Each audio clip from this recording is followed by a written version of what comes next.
মাত্র কয়েকটি স্ট্রবেরি পানিতে জাল করেই তৈরি করতে পারবেন এরকম সুস্বাদু, পুষ্টিকর, লোভনীয় এবং খুবই সহজ একটি জেলি ডেজার্ট।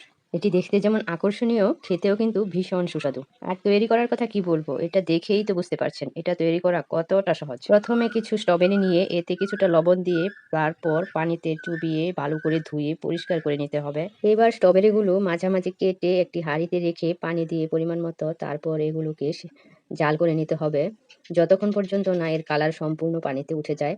তারপর দিয়ে দিতে হবে 1 কাপ চিনি, তারপর দিতে হবে আগার আগার পাউডার পরিমাণ মতো, আর কিছুটা লবণ দিয়ে ভালোভাবে নেড়েচেড়ে মিক্স করে জাল করে নিতে হবে যতক্ষণ পর্যন্ত না এটা ভালোভাবে মিক্স হচ্ছে। তারপর এটা ফুটিয়ে গেলেই তারপর যে কোনো একটা বাটিতে ঢেলে ফ্রিজে রেখে ঠান্ডা করে তারপর আপনার পছন্দ মতো যে কোনো শেপে এটা কেটে নিয়ে তারপর এর মধ্যে কিছুটা আইসিং সুগার দিয়ে ডেকোরেশন করে নিলেই তৈরি হয়ে গেল দারুণ স্বাদের জেলি ডেজার্ট। আপনারা চাইলে এটি খুব সহজেই তৈরি করে নিতে পারেন।